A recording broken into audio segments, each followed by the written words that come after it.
الحمد لله وكفى وسلام على عباده الذين اصطفى وبعد. أعوذ بالله من الشيطان الرجيم. بسم الله الرحمن الرحيم.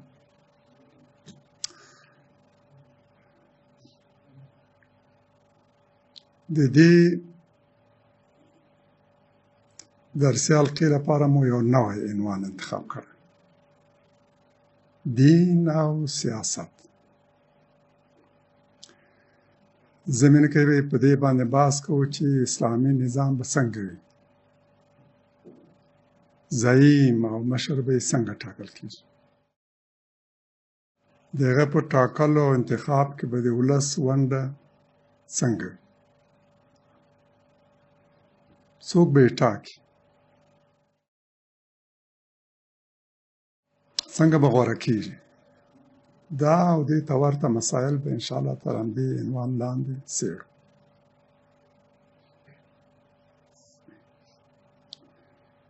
لومړۍ برخه یې هم دین او سیاست دی. یوه له هغو قضایاو چې مخصوصا دشمنان ورباندې ډېر ترکیز کوي او زیات تبلیغات اجیر مبلغین هم ګمارلي چې په دې اړه دغسې تبلیغاتو کې چې خلکو کې شکوک او شبهات راولاړ کړي. هدف یې دا چې ثابته کړي دین او سیاست سره بیل بیل دي. دین د بنده او خدای ترمنځ یو خاص اړیکه ده، یو معنوي اړیکه، شخصي، باید په همدې محدوده کې پاتې شي او د ټولنې په چارو کې لشکل کولو یې باید ډډه وشي. دین باید سیاسي نشي. ګواکې ځینو مغرضو کړیو دا دین سیاسي کړی ده، په اصل کې ګواکې دین سیاسي نه دی، سیاست سره هېڅ سروکار نه لري. د درسي حلقو دې نوې لړۍ ته مو همدا عنوان او موضوع غوره کړی. دلته به که خدای کول په دې ارتباط بحث کوو چې آیا اسلام د حکومتولۍ، سیاسي او اجتماعي زعامت او قیادت او د ټولنې د چارو د سمبالولو په ارتباط څه لري که نه؟ واضح او څرګندې لارښوونې په قرآن کې موندلی شو په دې ارتباط چې د حکومتولۍ په ارتباط، د زعامت او د قیادت په ارتباط، په ټولنې باندې د حاکم قانون او ضوابطو په ارتباط څه لارښوونې ولري.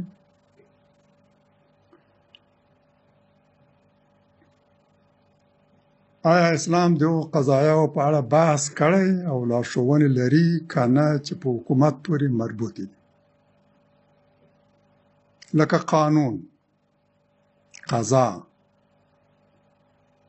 محکمه او محاکمه، د جایز او ناجایز په اړه احکام، مجازات، مکافات او دې ته ورته نور مسایل چې د سیاسي قضایاو مهمې د بحث موضوعګانې همدا دي. لومړی باید وګورو چې سیاست څه ته وایي. دا چې خلک یې له دین نه بیلوي، دغه سیاست څه ته وایي؟ د سیاست اصطلاح د حکومتولۍ منهج ده، اسلوب او طریقه، او د زعامت او قیادت طریقه او اسلوب. د حکومت او زعامت د کړنو او تګلارو څرنګوالي ته د سیاست نوم ورکړی شوی. د بحث موضوع د واکمنو هغه چارې دي چې د ټولنې له داخلي او خارجي کړنلارو سره تړاو لري. ښه او موفق سیاست یعنې د همدغو چارو سم او صحیح مدیریت. بحث له دې ځای پیلوو چې یوه انساني ټولنه د بقا او سالم پاتې کېدو لپاره دریو اساسي شیانو ته ضرورت لري. اول، زعامت و قیادت. دوهم قانون او دریم حکومت. له دې پرته نه یو ټولنه روغه پاتې کېدای شي او نه متحده. د روغې پاتې کېدو لپاره هم دغو درې اساسي شیانو ته ضرورت ده او د وحدت او یووالي لپاره یې هم. له دې پرته نه یو ټولنه متحد پاتې کېدلی شي او نه هم سالم او روغ. هغه دین او ایدئولوژي کامل ګڼلی شو چې همدا درې مهمې قضیې په سمه توګه احتوا کړي. کوم دین او ایدئولوژي چې دا درې برخې احتوا نه کړي، دې ته اهتمام نه ده کړی، په دې بحث نه ده کړی، په دې ارتباط لارښوونې نه لري، د زعامت او قیادت لزوم او د هغه د انتخاب په اړه واضح لارښوونې او ارشادات ونه لري، د فرد او ټولنې د حقوقو په ارتباط عادلانه قوانین او ضوابط ونه لري، او د دې لپاره چې قانون تطبیق او عدالت تأمین شي، د خلکو حقوق تضمین او د هغوی سر، مال او عزت له هر ډول تعرض نه خوندي پاتې شي. د حکومت جوړولو پر لزوم او ضرورت تاکیدات ونه لري. د هغه په لارښوونو کې دا نه وي چې باید حکومت رامنځته شي. باید حکومت وي او د ښه حکومت او حکومتولۍ رامنځته کولو وړتیا ونه لري. هغه دین، هغه مذهب، هغه مسلک او منهج، هغه مکتب چې د ښه حکومت او حکومتولۍ د رامنځته کولو وړتیا ونه لري، هغه یو ناقص دین او مذهب دی.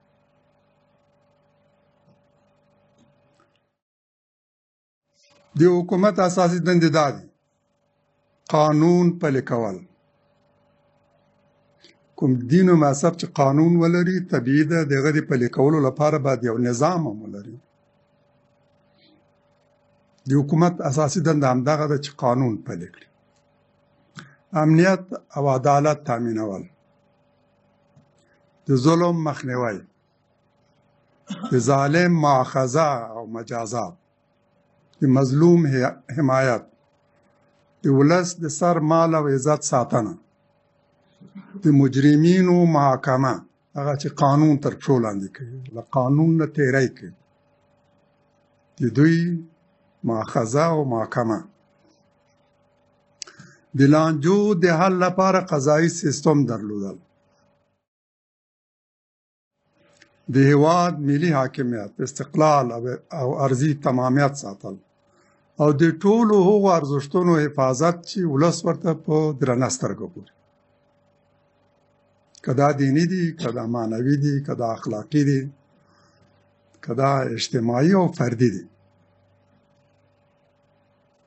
کوم دین او ایدئولوژي چې د امیر او امام انتصاب او انتخاب او دغه بیعت او له هغه سره بیعت او اطاعت لازمي بولي،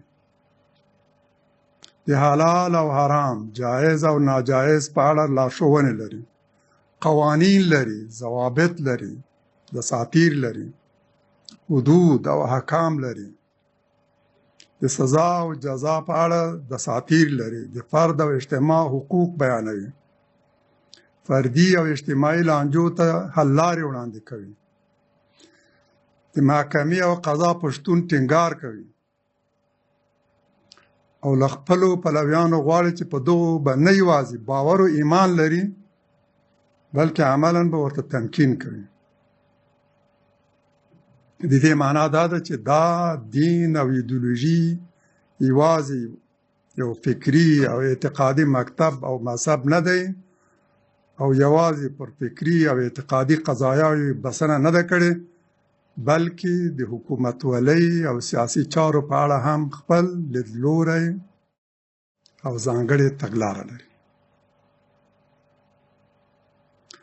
دغه حقیقت ته په پام سره په ټول جرأت او جسارت سره ویلی شو چې هر الهي دین په حقیقت کې یو سیاسي دین هم دی، ځکه دا ټول قضایه احتوا کړي. نه یوازې ادعا کړی دي بلکې بنسټ یې همدې دین شي. خلکو ته همدا الهي دین ورښودلی. ځکه په الهي دین کې هم د فردي او اجتماعي ژوند د تنظیم لپاره قوانین او احکام مومو. هم د حلال و حرام، جایز او ناجایز په اړه لارښوونې ګورو. هم یې جرمونه بیان کړي او هم د هغه سزا، که دا فردي جرم دی او که اجتماعي جرم. هم یې موږ ته راښودلي مخکې له دې نه چې موږ یې وپېژنو، مخکې له دې نه چې انسان یې وپېژني. الهي دین موږ ته ښودلی چې دا جرم ده، دا تیری ده، دا ګناه ده.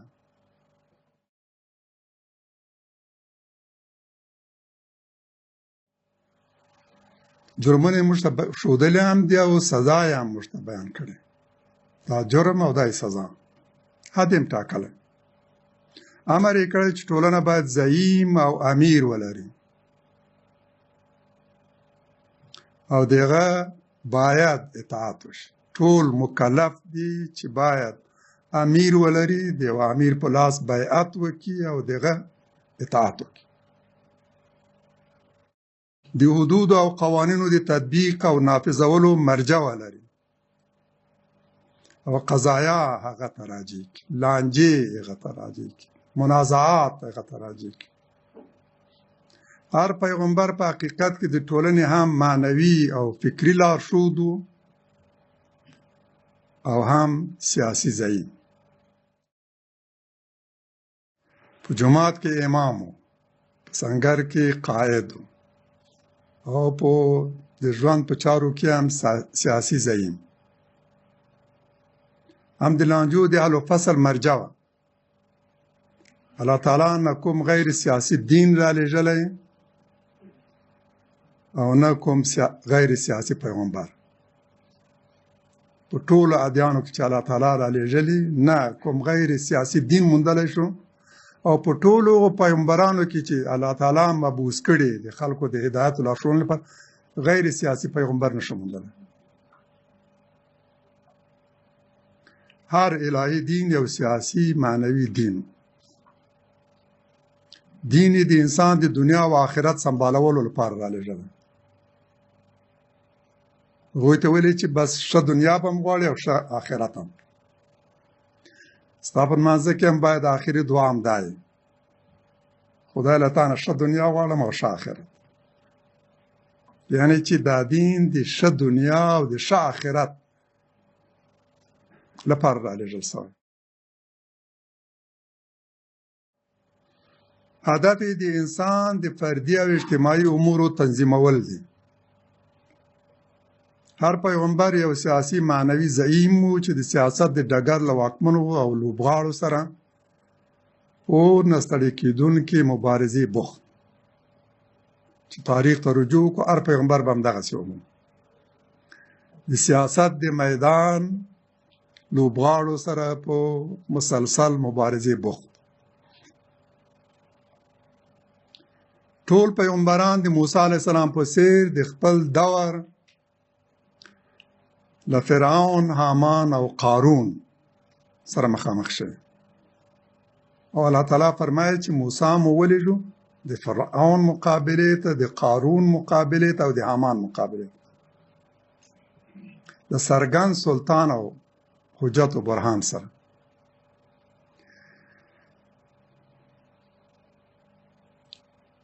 فرعون، قارون او حامان د درې طبقو استازي دي، سمبولونه دي، بیلګې دي، نومونه نه دي، شخصیتونه نه دي. قرآن کې چې د هغوی یادونه شوې ده د سمبولونو او د بیلګو په توګه د هغوی یادونه شوې. په اصل کې درې طبقې د دوی په نامه یاد شوې دي. یعنی چې موسی علیه السلام د دریو طبقو مقابلې ته تللی. د زور خاوندان، د زر خاوندان او له فکري او مذهبي پلوه چې د چا په لاس کې قیادت و زعامت. او دغه درې طبقې یو بل ته لاس ورکوي او یو نظام جوړ. هره ټولنه به همدغسې ومومي. دغه درې طبقې دي چې یو بل ته لاس ورکوي او نظام جوړوي. هره جاهلي ټولنه به همدغسې ومومئ. باید متوجه یو چې فرعون، قارون او حامان اصلا درې شخصیتونه نه، بلکې د دریو طبقو زور، زر او تزویر استازي او بیلګې دي. په ټولنې د حاکمو دریو ډلو ممثلین له سیاسي، اقتصادي او فکري پلوه، یعنی واکمن، شتمن او له فکري او سیاسي پلوه د حاکم نظام مدافعین او توجیه کوونکي. هغه چې ګورې تل دغسې مفکورې وړاندې کوي، نظریات وړاندې کوي چې نظام او ټول وضعیت یې توجیه کړي، د هغه نه دفاع او حمایت وکړي. دا د حقیقت خلاف بې بنسټه او کچه ادعا ده چې ګواکې الله تعالی غیر سیاسي او محض معنوي او اخلاقي دین رالېږلی او خلکو سیاسي کړی، لکه څنګه چې سروش ادعا کوله. حقیقت کاملا د دې عکس دی. هر دین یو سیاسي دین هم و، په غرض او مرض اخته وګړو او دین پلورونکو مذهبي پیشوایانو اصلي الهي دین مسخه کړی او هغه یې غیر سیاسي کړی. هغه یې د سیاستوالو په پښو کې ذبح کړی. هغه یې د مسجد او معبد په کنج کې زنداني کړی. په اورادو او اسکارو کې خلاصه کړی او له اجتماع او د اجتماع له تنظیم نه منزوي کړی. چېرته چې تاسو کوم دین داسې موندلو، معنا یې دا ده چې دا مسخه شوی دین دی، نه اصلي دین. د هرې ډلې او ټولنې په سیاستونو کې چې مو د مذهب شعارونه هم داسې وموندل چې غواړي دین منزوي شي، له اجتماع او ټولنې نه فاصله واخلي، د مسجد په کنج کې زنداني شي او په اورادو او اذکارو کې خلاصه کړي. دا مسخه شوی ده. ټولې هغه ادعاګانې چې وایي دین غیر سیاسي دی، دین او سیاست سره بیل دي، دین باید په سیاست کې مداخله ونه کړي او دې ته ورته ادعاګانې له افترا، تحریف او مغالطې پرته بل څه نه دي. دا په حقیقت کې د دین د مسخه کولو هڅې دي. هیڅ الهي دین غیر سیاسي نه دی. هغه دین چې انسان مخاطب دی، د انسان لارښوونه کوي، غواړي د انساني ژوند چارې تنظیم کړي، هغه ته د ژوند کولو لارې چارې وښيي، انسان ته د ژوند کولو لارې چارې وښيي. نشي کېدای غیر سیاسي وي. دین دوه اساسي محورونه او اړخونه لري: ایمان او اسلام، هدایت او دین حق. یوه برخه یې عقاید او بله یې قوانین دي. عقیده یې د ایمان او باور غوښتنه او تقاضا کوي، او قوانین او دساتیر یې د انقیاد او تسلیمي یعنی اسلام غوښتنه کوي. د الله تعالی مشتوای ادخلوا فی السلم کافه، یعنی همدا په بشپړه توګه اسلام ته او دین ته مطیع اوسېږي، منقاد اوسېږي. د ژوند هیڅ برخه مو باید له اسلام نه بهر نه وي. اسلام باید ستاسو د ژوند په ټولو اړخونو باندې حاوي، مسلط. اسلام د هر دین دغه دوه برخې دي، اساسي برخې همدا دي. دین یعنی فکری خط چې د انسان پالونکی رب د هغه په وړاندې د تګ لپاره ترسیم کړی.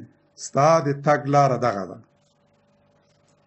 خط یې ورته ایستلی، کرښه یې ورته ایستلی، په دې به درومې چې سعادت ته ورسېږي، د دنیا فلاح او سعادت په برخه او د آخرت بریا. هغه دساتیر او قوانین چې د حلال او حرام، مفید او مضر، حدود او کرښې مشخص کړي. هغه معیارونه چې د حق او باطل، عدل او ظلم، ښه او بد د تشخیص او پیژندو لپاره کارول کیږي. دین یا د ژوند یعنی د ژوند په ټولو چارو، برخو او اړخونو کې د انسان لارښود.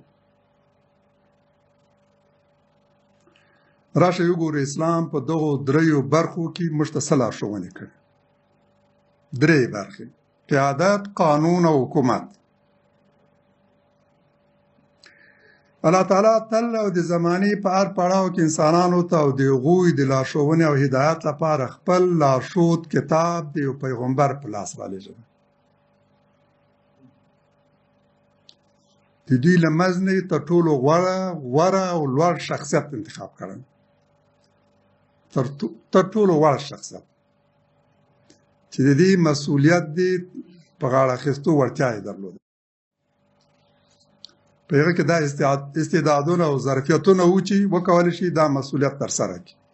همدغسې یو کس یې د خلکو له منځ نه غوره کړ، یو انسان یې غوره کړ، خو تر ټولو غوره انسان د معنویاتو د اخلاقو له پلوه د لوړې په څوکه کې. د دوی له منځ نه تر ټولو غوره او لوړ شخصیت د خپل پیغام رسولو لپاره غوره کړی. هغوی ته یې ویلي که غواړئ د دنیا او آخرت سعادت مو په برخه شي، نو زما د کتاب او زما د پیغمبر اطاعت وکړئ. یعنې هغوی ته یو زعیم ټاکلی او امر یې ورته کړی چې که غواړئ زما اطاعت وکړئ نو زما د پیغمبر اطاعت وکړئ. پیغمبر یعنی د الله تعالی د کتاب عملی او ژوندۍ بیلګه، هغه چې د په شخصیت، افکار، اخلاق، وینا او کړنو کې د الله تعالی لارښوونې او هدایات تمثیل شوي او عملی تجسم یې موندلی. لکه چې د پیغمبر علیه السلام په ارتباط فرمایي چې هغه مجسم قرآن و، یعنی چې قرآن د هغه په ټولو کړنو، ویناو او اخلاقو کې مجسم شوی و. هغه شخصیت چې قرآن یې جوړول غواړي همدا ده.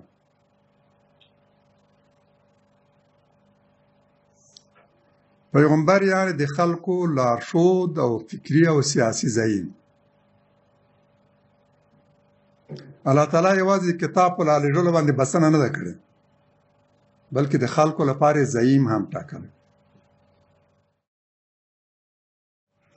قرآن د قیادت او زعامت د اهمیت په اړه فرمایي د پیغمبر اطاعت یعنی د الله تعالی اطاعت. د پیغمبر په غیاب کې د اول الامر اطاعت واجب ګڼي او فرمایي پیغمبر ځان ته ځایناستی لري، هغه ته د اول الامر نوم ورکړی چې امور هغه ته سپارل شوي. د مسلمانانو د امورو متولی یعنی زعیم یعنی مشر یعنی قیادت. همداسې چې د پیغمبر په اطاعت موږ مکلف کړي یو، د اول الامر په درلودو او د هغه په اطاعت مکلف کړي. قرآن فرمایي یا ایها الذین آمنوا اطیعوا الله واطیعوا الرسول واولی الامر منکم فان تنازعتم فی شیء فردوه الى الله والرسول ان كنتم تؤمنون بالله واليوم الاخر ذلك خير واحسن تاويلا. النساء 9:50 آیات. ای مؤمنانو د الله اطاعت وکړئ او د پیغمبر او د خپلو چارواکو اطاعت وکړئ. اول الامر یعنی چارواکي، د خپلو چارواکو اطاعت وکړئ، د پیغمبر او د خپلو چارواکو اطاعت وکړئ، د خپلو امراو اطاعت وکړئ. نو که په کوم څه کې مو په خپلو کې شخړه وکړه نو الله او پیغمبر ته یې راجع کړه. په کوم څه کې یعنی د ژوند په هرې برخه وره قضیه کې، که دا فکري، که دا اخلاقي، که دا اقتصادي، که دا اجتماعي، نزاع، شخړه او دعوا، دا ټوله باید خدای او دغه پیغمبر ته راجع کړي. ستاسې او ستاسې د اول الامر ترمنځ کېدای شي نزاع راولاړ شي، په خپلو منځونو کې هم او ستاسو د ضعیف ترمنځ هم د دې نزاع د حل و فصل مرجع خدای او دغه پیغمبر دی. که پر الله او د آخرت په ورځ ایمان لرئ، یعنی په الله او د آخرت په ورځ د ایمان تقاضا همدا ده. د خدای اطاعت به کوئ، دغه د پیغمبر اطاعت به کوئ، د خپل اولو الامر او چارواکو اطاعت به کوئ. که ستاسو او د هغوی ترمنځ کله نزاع را پیدا شوه، دا به خدای او پیغمبر ته راجع کوئ. که په خدای او آخرت باور لرئ، نو د دې ایمان او باور تقاضا همدا ده. دا ډېر غوره دی او د پایلې له پلوه ډېر ښایسته. دیني معیارونو کې غوره کار همدا دی او پایلې هم ډېرې نیکې او غوره. اسلام نه یوازې موږ ته همدا لارښوونه کړې ده او الله تعالی په خپل کتاب کې صریح آیت کې امر یې موږ ته کړی. موږ ته یې لارښوونه کړې چې هره ورځ 5 ځلې دا تمرین کړو چې جومات ته ولاړ شو، د یو بل څنګ ته په منظمه توګه او په منظمو صفوفو کې ودرېږو، د خدای په وړاندې او دغه د کور ته مخامخ په یو امام سره اقتدا وکړو او په خپل منځه کې په بشپړه توګه دغه اطاعت وکړو. قیام، لاسونه لوړول، رکوع، سجده، قعده او سلام و دغه په غږ او له هغه سره یو ځای، نه ترې مخکې شو نه ترې شا. د هغه قرائت ته په بشپړ اهتمام سره غوږ ونیسئ. د غږ ته هم باید اهتمام وکړو، په دقت سره یې واورو. که مو وانه اورېدو لمونځ مو صحیح لمونځ نه دی.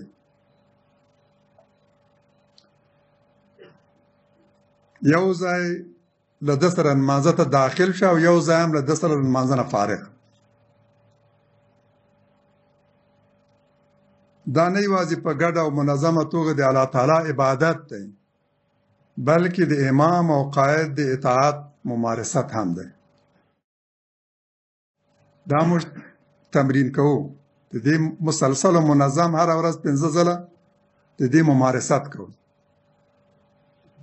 دا زموږ لارښود دی په دې ارتباط چې باید په خپلې ټولنې کې امام ولرو، امیر ولرو، چارو مسؤول ولرو، د هغه اطاعت وکړو، په هغه پسې اقتدا وکړو. رسول الله صلی الله علیه وسلم فرمایي په جماعت او حزب کې اوسېدا او له یو امیر سره بیعت او دغه اطاعت د یوه داسې مهمې ایماني دندې په توګه معرفي کوي چې ترې وتل په حقیقت کې له اسلام له وتلو سره مترادف دی. فرمایي حدیث دی، حارث رضی الله عنه روایت کړی، قال النبي صلى الله عليه وسلم وأنا آمركم ب5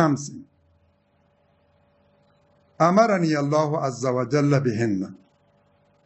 زه تاسو په 5 ګونې ماموروم چې الله تعالی زور باندې مامور کړی: الجماعت والصم والطاعت والهجرة والجهاد في سبيل الله. هغه څه دي؟ جماعت درلودل او په جماعت کې اوسېدل. جماعت یعنی یو ټولګی، یعنی یو ډله، یعنی یو حزب، یو ګوند. په جماعت کې اوسېدل لومړی ماموریت دی. زه تاسو ور باندې مامور وم، الله تعالی زه ور باندې مامور کړم. لومړی څه چې پیغمبر علیه السلام فرمایي، زه الله تعالی ور باندې مامور کړم او تاسو ته امر کوم چې دا تر سره کې د یو جماعت او تنظیم او حزب درلودل دي، جماعت جوړول دي. دا یوازې د جماعت مزد نه دی، بلکې اجتماع کې یو ډله او حزب جوړول دا مراد دی. په جماعت مو ماموروم او د جماعت تقاضا دا ده چې هغه به امام او امیر او زعیم لري دغه خبره به اورېدل کېږي او دغه اطاعت به کېږي. والسمع والطاعة، جماعت، سمع او اطاعت، چې دا درې سره د جماعت مقتضیات غوښتنې دي. جماعت همدا ایجابوي. عمر رضی الله عنه فرمایي چې جماعت له امام نه پرته نشته، معنا نه لري، او امیر له سمع او اطاعت نه پرته معنا نه لري. یعنی دا درې د جماعت غوښتنې دي چې باید جماعت وي، امیر ولري، او دغه خبره ته غوږ ونیول شي او دغه اطاعت وشي. والهجرة والجهاد فی سبیل الله، او هجرت او د الله تعالی په لار کې جهاد. دا پنځه خبرې یو په بل پسې مرتب او مسلسل او منظم راغلي. د دې معنا دا ده چې لومړی کار جماعت جوړول دي. داسې جماعت چې خلک روزل شوي، سمه لري او اطاعت لري، امیر لري، غړي سمه لري او اطاعت لري. بیا د الله تعالی په لار کې هجرت او بیا جهاد. هجرت د جهاد مقدمه ده. جهاد له هغه وروسته چې مهاجر عمومي. قرآن عظیم الشان تاسو د هجرت او د جهاد په ارتباط آیتونه وګورئ، تل به دا عمومي چې هجرت تر جهاد مخکې راغلی، د جهاد نه وروسته نه دی راغلی. اول هجرت ته بیا جهاد. هغه وخت وسله واخله او جنگ پیل کړه چې مهاجر دي، مطمئن او ډاډمن او خوندي او مسون مهاجر دي پیدا کړ، د هجرت ځای دي پیدا کړ، پناه ځای دي پیدا کړ. رسول الله صلی الله علیه وسلم هغه مهال وسله اخیستې او وسلوال جهاد یې پیل کړی چې مدینه په لاس ورغله، له مکې نه هجرت وکړ. دا حدیث هم همدې ته اشاره کوي او د قرآن آیتونه هم په همدې باندې ترکیز لري.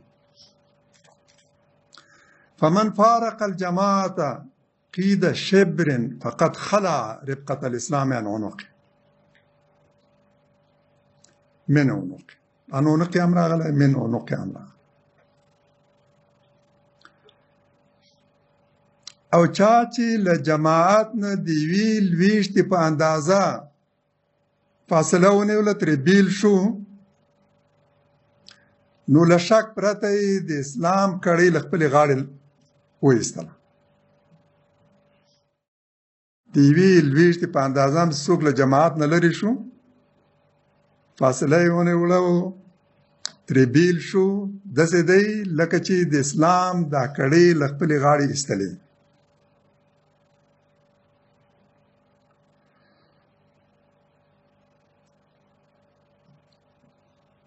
په یو روایت کې دا هم راغلی چې د ایمان کړۍ له خپلې غاړې وایستله، او په یو بل روایت کې بیا دا هم راغلی چې ګواکې دا الفاظ لیکل شوي چې ایمان یې له خپل سر نه وایستو، او الایمان من رأسه، دا الفاظ هم راغلی. د اسلام کړۍ له غاړې ایستل او د ایمان کړۍ له غاړې ایستل او ایمان له خپل سر نه ایستل.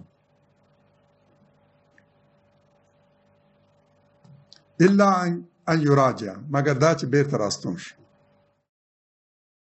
بس له اسلام نه وتلی ده، مگر دا چې بیرته راستون شي، توبه یې وکړه او تجدید نظر یې وکړ. چا وویل چې یا رسول الله ان صام او صلی، یا رسول الله که صام هغه روزه نیولې او لمونځ یې کړی، سره له دې به له اسلام له له دین او له ایمانه وتلی؟ وی فرمایل وان صام و صلی، که صام روزه یې نیولې ده او لمونځ یې کړی،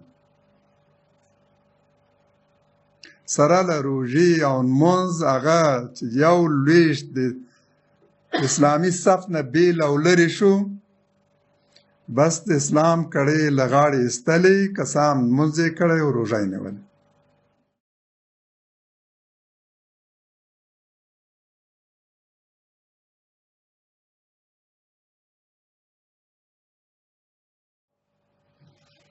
وروسته فرمایي پیغمبر اسلام چې په همغو بلنو باندې خلکو ته بلنه ورکړي چې ستاسو خپل رب ور باندې نومول یاست. الله تعالی د مؤمنینو په نامه یاد کړی است، د مسلمینو په نامه یاد کړی است، د عباد الله په نامه یاد کړی. په همدې نامه یو بل ته خطاب کوي. یعنی د جاهلیت د دور بلنې لرې وغورځوئ. او چا هم چې د جاهلیت د دور دغه بلنې تکرار کړلې، شعارونه یې ورکړل، دا به د جهنم او دوزخ خس و خاشاک.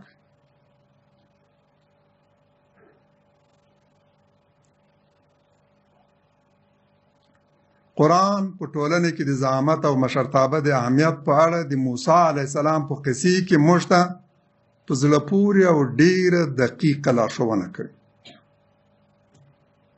او فرمایي سورې قصص کې الله تعالی د بني اسرائیلو د ژغورنې پرېکړه وکړه. هغه چې فرعوني نظام به د هغوی زامن ورته وژل او لوڼې به یې د دې لپاره ژوندۍ پرېښودې چې د دوی په دربارونو کې د وینځو په توګه کار وکړي. الله تعالی غوښتل چې دوی له دې حالته وژغوري.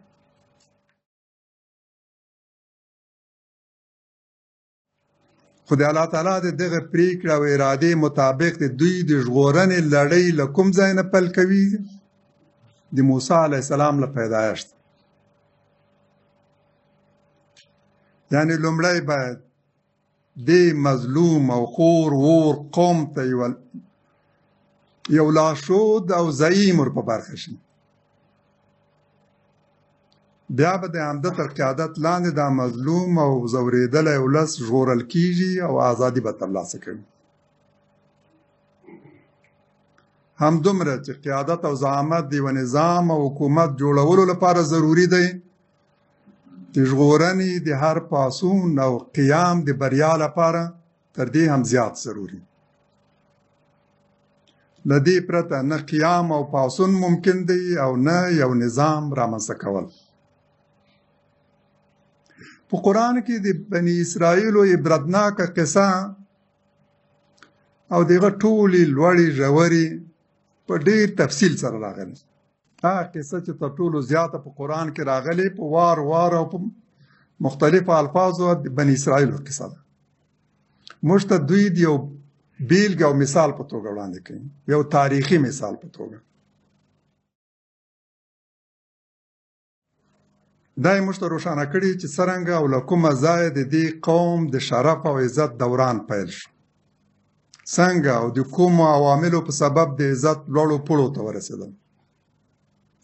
د ځمکې خلافت، د پراخو شتمنیو وراثت او د نورو ولسونو امامت او مشري په برخه شو. افضل د ټولو قومونو شو، د خپل دور تر ټولو غوره قوم او امت ترې جوړ شو.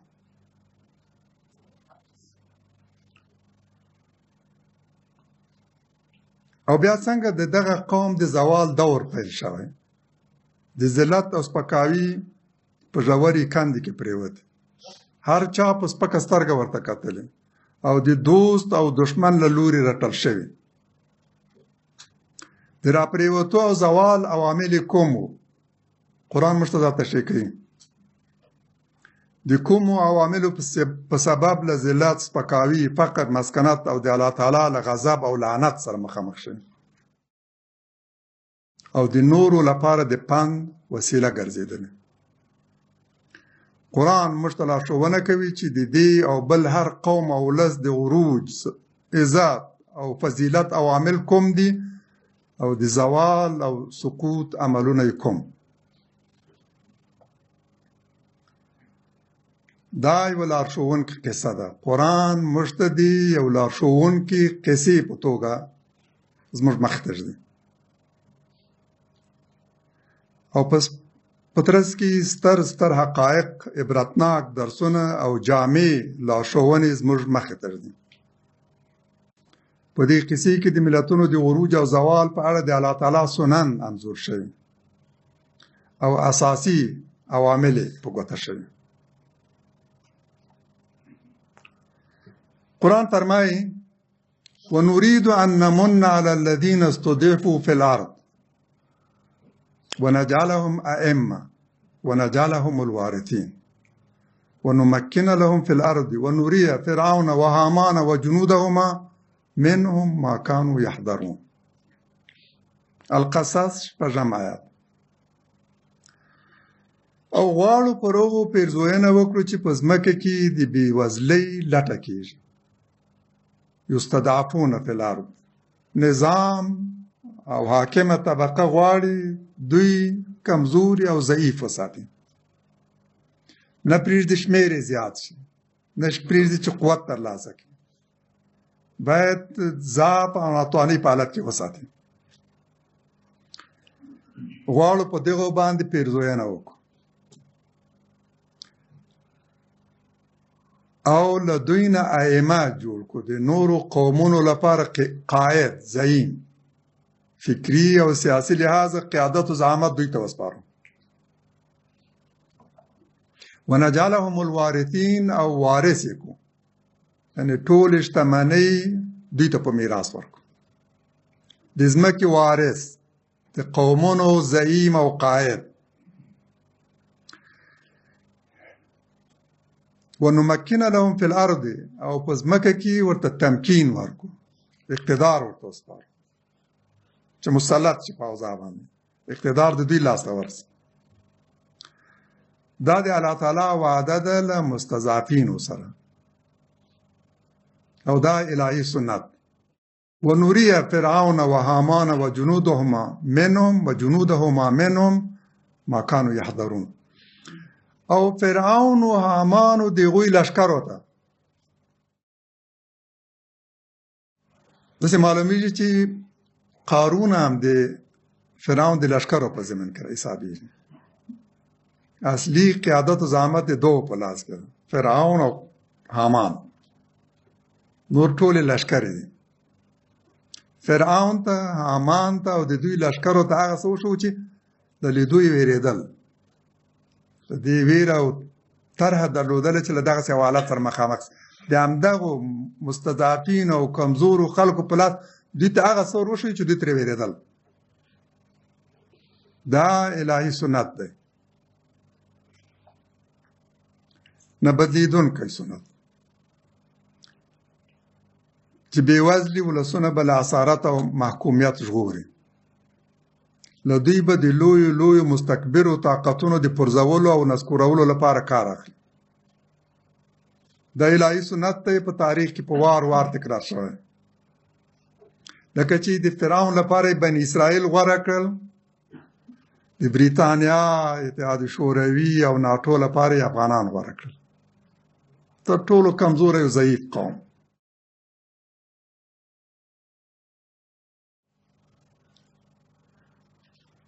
تر ټولو د سترو مغرورو ځواکونو د نسکورولو لپاره به د نړۍ تر ټولو ضعیف، کمزوری او مستضعف قوم انتخابوي.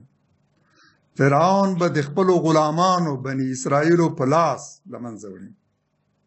الله تعالی به پر هغو کسانو احسان کوي چې په ځمکه کې ضعیف شمېرل کېدل، د ضعف او ناتوانۍ لپاره یې هڅه کېږي. استکباري نظامونو ځپلې. الله تعالی غواړي د داسې مظلومو په لاس دا مغرور او مستبد ځواکونه نسکور کړي، دوی ته د نورو قومونو د قیادت او مشرۍ افتخار ور برخه کړي، نور ولسونه هم په دوی پسې خدا وکړي، د ځمکو او شتمنیو وارثان یې کړي. هغه درې طبقې چې په سیاسي، مذهبي او اقتصادي لحاظ پر خلکو حکومت کوي، د دوی هر څه دغو مظلومانو ته په میراث ورکړي. په ځمکه کې اقتدار او تمکین دوی ته وسپاري، واک او صلاحیت دوی ته انتقال کړي. هغه ضعیف او بېوزله ولس د دوی ځایناستی کړي چې په ویرې او خوف کې ژوند کوي. حکومتونو د دوی د ویرولو او ضعیفولو هڅې کولې. د الله تعالی سنت داسې دی چې لومړی له دغو بېوزلو او مستضعفینو په فکري او اخلاقي لحاظ امامان جوړ کړي. حماني ډله د خلکو د فکري او مذهبي قیادت ته مقامه خلک کړي او دا قیادت مستضعفینو ته وسپاري. فرعونان د ولس له سیاسي او اجتماعي قیادت عزل کړي او دا قیادت بېوزلو ته وسپاري او په پای کې د قارون د ډلې شتمني دوی ته په میراث ورکړي. دا الهي سنت دی. فرعون، حامان او لشکري چې له څه وېرېدل او تل یې حذر ترې کوو، رنګ رنګ تدابیر یې نیول چې دا بېوزلي راویښ نه شي، یو بل ته لاس ورنه کړي، د نظام په ضد پاڅون ونه کړي. الله تعالی غواړي چې دوی ته همدا ور وښیي چې دوی ترې وېرېدل. دوی له دې وېرېدل چې بېوزلي او مظلومان قوت ونه مومي، قیام ونه کړي او د خپل حق د لاسته راوړلو لپاره د واکمنانو په خلاف راولاړ نه شي او د همدې لپاره یې په استضعاف او ناتوانۍ کې ساتل. خو د الله تعالی سنت دا دی چې پر مظلومانو او مستضعفانو به پیرزوینه او احسان کوي او فرعونانو ته به هرو مرو هغه څه شی چې ترې وېرېدل. دا الهي سنت ده. د قصص په سورو کې به وګورئ چې لامدې آیت نه وروسته الله تعالی فرمایي چې نو د موسی علیه السلام مور ته مو وحی ورکړ چې هغه وځاته ویې روزه او که وویرېدلې نو په سیند کې واچوه، ډاډه او مطمئن اوسېږي چې بېرته تا ته راستنوم او له هغه نه به یو پیغمبر جوړوم. لومړی الله تعالی د خپل سنت بیانوي، پرېکړه او اراده چې د بني اسرائیلو په ارتباط یې کړې، د فرعون نسکورولو اقتدار بني اسرائیلو ته سپارل. اول دا بیانوي، خو داستان له دغه ځای نه پیل کوي چې د موسی علیه السلام پیدایښت او په دې توګه د قیادت او زعامت اهمیت ته اشاره کوي. یعنی بني اسرائیلو د ژغورنې لړۍ د موسی علیه السلام له پیدایښت نه پیل شوه. فرعون د بني اسرائیلو د زامنو د ذبح کولو پرېکړه کړې. ځینې مفسرین متاسفانه اشتباه کوي او وایي چې ګواکې د خوب لیدلی یا کاینانو منجمانو هغه ته ویلي چې ستا بني اسرائیلو کې به داسې څوک را پیدا کړي چې ستا تخت و تاج نسکور کړي. نو ځکه هغه امر کړی چې د بني اسرائیلو زامن ووژني. خو د قرآن وینا ډېره ډېره سریع ده چې د بني اسرائیلو زامن 2 ځله وژل شوي، د موسی علیه السلام له پیدایښت نه مخکې او د موسی علیه السلام له پیدایښت نه وروسته 2 ځلې.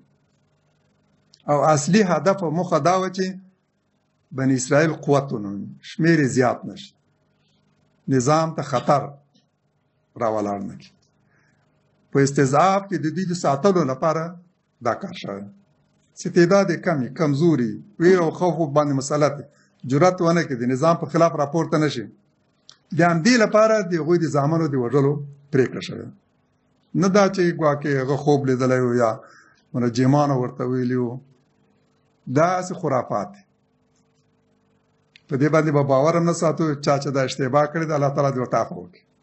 حقیقت دا دی چې د قرآن الفاظ ډېر ډېر سریع دي چې د بني اسرائیلو په استضعاف کې د ساتلو په موخه فرعون دا فیصله کړې چې د بني اسرائیلو زامن ووژني.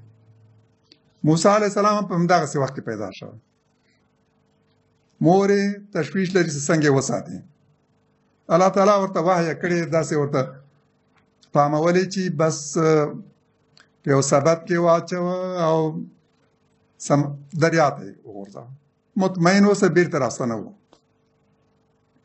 او نه یوازې روغ رمټ به یې تا ته راستنوو بلکې له هغه نه به یو پیغمبر جوړوو. د همدې لپاره وغورځوه. بیا د قصې تفصیلات راځي. دا ښیي چې د قیادت و زعامت اهمیت یو پاڅون په ارتباط څومره دی، د یو ملت د ژغورنې په ارتباط څومره دی. لومړی برخه یې همدا ده چې د اسلام نظره زعامت او قیادت یو دینی امر دی او اهمیت هم دومره. دومه برخه د نظام قانون دی. راشئ وګورو چې اسلام د قانون په ارتباط څه ویل؟ قانون د یو نظام بل مهم اړخ دی. یوازې په جامع او کامل قانون او دغه په تطبیق سره کولی شو یوه داسې ټولنه رامنځته کړو چې عدالت پکې تامین شوی او د خلکو سر، مال او عزت له تیري او تعرض او تجاوز خوندي وي. د دین یوه لویه برخه شریعت او قانون دی. هماغه دین چې خلک وایي معنی دین وایي. اسلام دشمنان چې دین باید د سیاست نه بیل کړی شي. د دغه دین یوه لویه برخه شریعت او قانون دی. د قرآن نږدې 1500 آیاتونه داسې قوانین او احکام زموږ مخې ته ږدي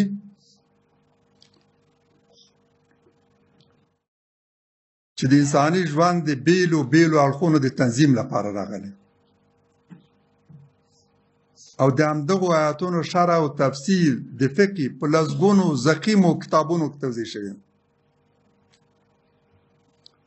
د قوانینو له پلوه هومره چې اسلام غني او مخکش دی، هیڅ نظام، دین او مسلک ورسره پرتله کېدلی نشي. تاسو د فقه زقیم کتابونه وګورئ چې یوه وړه مسله هم نه ده پرېښې. او بیا دا تاسو مقایسه کوئ د غرب له قوانینو سره. غرب که څه اخیستي دي له موږ نه اخیستي، له موږ نه یې تقلید کړی، د موږ پوروړي دي په قوانینو کې هم.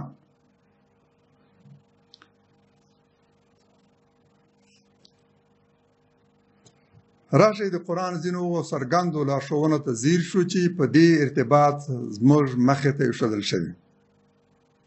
قرآن فرمایي وأنزلنا إليك الكتاب بالحق مصدقا لما بين يديه من الكتاب ومهيمنا عليه فاحكم بينهم بما أنزل الله ولا تتبع أهواءهم عما جاءك من الحق لكل جعلنا منكم شرعة ومنهاجا ولو شاء الله لجعلكم أمة واحدة ولكن ليبلوكم فيما آتاكم فاستبقوا الخيرات إلى الله مرجعكم جميعا فينبئكم بما كنتم فيه تختلفون. المائده 48 آیات. پیغمبر علیه السلام ته لارښوونه کیږي او تا ته مو دا په حق ولاړ کتاب نازل کړ. د هغو کتابونو تصدیق کوونکی چې ترې د مخه و، د ټولو مخکنیو کتابونو تصدیق کوونکی. ومهيمنا عليها ومهيمنا عليه او پرې احتوا کوونکی. مهیمن ده په دې ټولو کتابونو چې له دنه مخکې راغلي، یعنې ټول مخکني کتابونه او هدایات او احکام لارښوونې احتوا کړي، شامل دی په ټولو هدایاتو باندې چې په مخکنیو کتابونو کې راغلي. نو د دوی ترمنځ په هغه څه حکم کوي چې الله تعالی نازل کړي.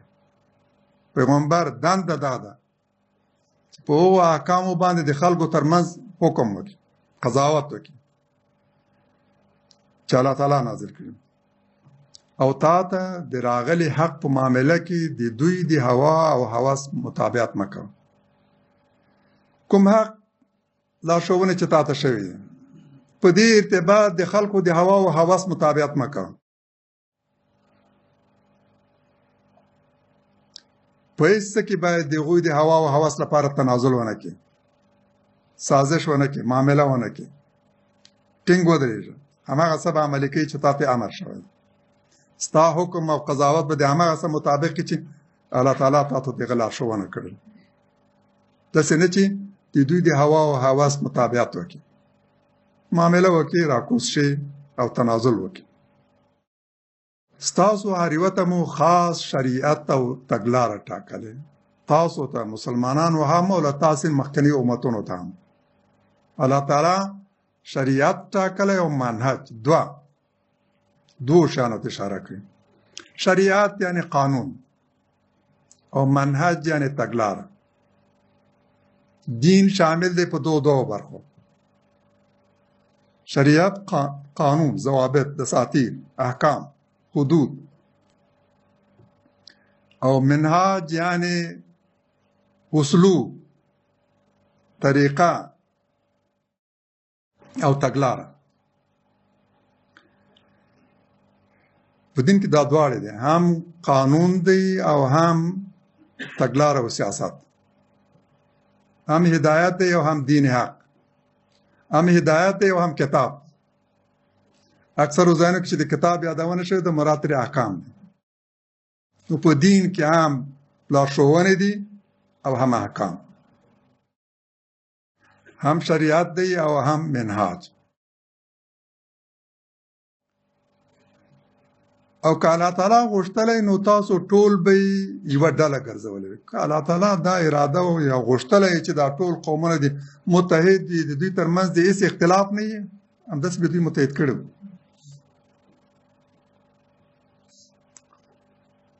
د الله تعالی سنت دا نه دی.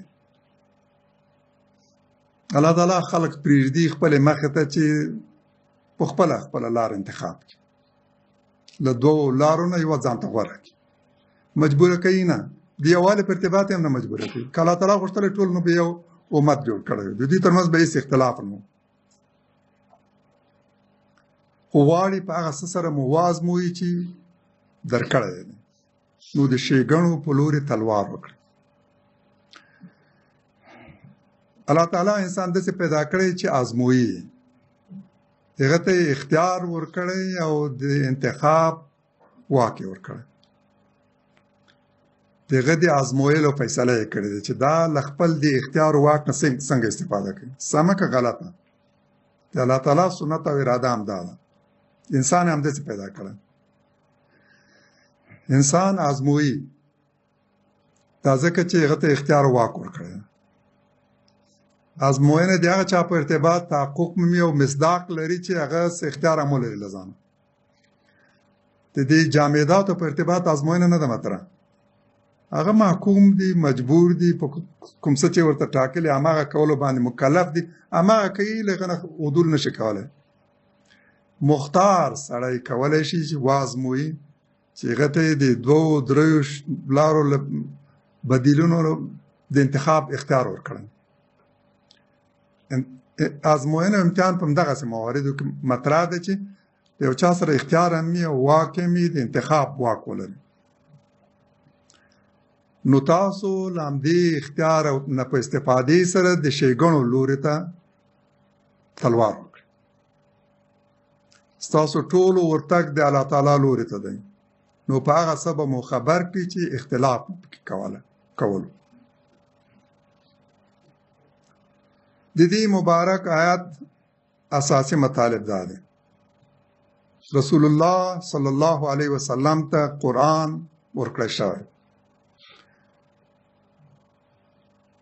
چې مخکني نازل شوي کتابونه تصدیق کوي. د هغوی په ټولو مطالبو یې احتوا کړی. خلاصه دي مخکنیو کتابونو دی، جامع دي ټولو مخکنیو کتابونو.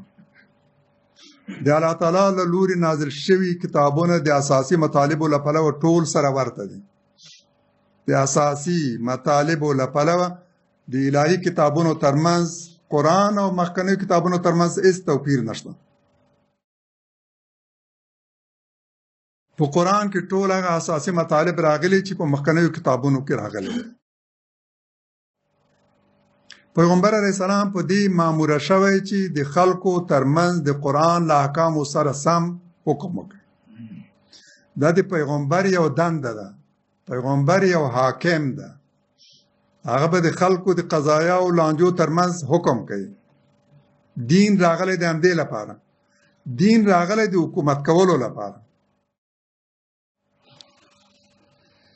پیغمبر علیه السلام په دې ماموره شوی چې د الهي دین او احکامو مطابق به د خلکو د شخړو منازعاتو په ارتباط حکم کوي. یعنې هغه حاکم دی، د هغه په لاس کې حکومت دی، هغه د حکومت جوړولو کولو لپاره راغلی دی. د دې معنا دا ده چې دا کتاب د حاکمیت لپاره راغلی. د د دې لپاره چې د خلکو ټول خپل منځي منازعات دغه کتاب مطابق حل و فصل شي. دا یوازې د تلاوت لپاره نه بلکې د تلاوت ترڅنګ د قضاوت او حکمیت لپاره راغلی. په هیڅ کې به د خلکو هوا او هوس او نفسي غوښتنو ته نه تسلیمیږي. داسې نه چې د دوی د خوشحالولو لپاره په کوم حکم کې د کوم حکم په ارتباط عمل کول پرېږدي، تنازل وکړي، ایرې کې شاته وغورځوي، مکلف د احکام به عملي کوي. خلک غواړي که نه غواړي، راضي دي که ناراض. الله تعالی د زمانې په هر پړاو کې او هر امت ته د دوی له وضعیت او شرایطو سره سم هادي پیغمبر او لارښود کتاب لیږلی. دا الهي لارښوونې دوه برخې لري: شریعت یعنی قوانین او ضوابط، او منهاج یعنی تګلاره او کړنلاره. داسې نه ده چې یوازې مقررات او قوانین او ضوابط لیږلي وي او د دغو قوانینو ضوابطو مقرراتو او احکامو د تطبیق طریقه په خپله د خلکو خوښې ته پرېښودل شوې ده، بلکې د قانون ترڅنګ دا هم ورته ویل شوي چې د ژوند لپاره به کومه تګلاره غوره کوي، د همدغه احکامو او قوانینو د تطبیق لپاره به کومه تګلاره غوره کوي، دا هم ورته ښودل شوي ده. دا هم زموږ خوښې ته نه دی پرېښودل شوي چې د خپلو هوا او هوس مطابق به تګلاره او سیاست غوره کوو. الهي ادیان د انساني ژوند ټول اړخونه احتوا کوي او ټولو اړتیاو ته ځواب وایي. که الله تعالی غوښتلی ټول انسانان به یې داسې پیدا کړي وو چې له فکري او اعتقادي پلوه په دوی کې هیڅ توپیر او اختلاف نه را پیدا کېده. د ټولو دین او مذهب به یو و، خو الله تعالی انسان داسې پیدا کړی چې کولی شي له دوو لارو یوه په خپله خوښه غوره کړي. له نورو مخلوقاتو د ده توپیر په دې کې دی چې اراده او اختیار ورکړی شوی. محکوم او مجبور نه دی پیدا کړی. دغه واک او اختیار د ده د امتحان او آزمایښت مجال دی چې معلومه شي دی له خپل اختیار او ارادي او ازادي څنګه استفاده کوي. الله تعالی په دې راضي کېږي چې انسان د ښېګڼو په لوري تلوار ولري، خپل استعدادونه، واک او اختیار په دې لار کې وکاروي. په پای کې د ټولو ورتګ د الله تعالی لوري ته دی. په هغه څه به یې خبر کړي چې اختلاف یې پکې کاوه. د قیامت ورځ او مکافات او مجازات یې د دې لپاره ټاکلي چې هر چاته د خپل ازمایښت پاڼه په لاس کې ورکړی شي او د هغه مطابق ورسره معامله وشي. د انسانانو ترمنځ د اختلافاتو حقیقت څرګند شي او هر څوک د خپلې عقیدې او عمل حقیقي پایله او سزا وګوري. دریم عنوان به انشاءالله په راتلونکي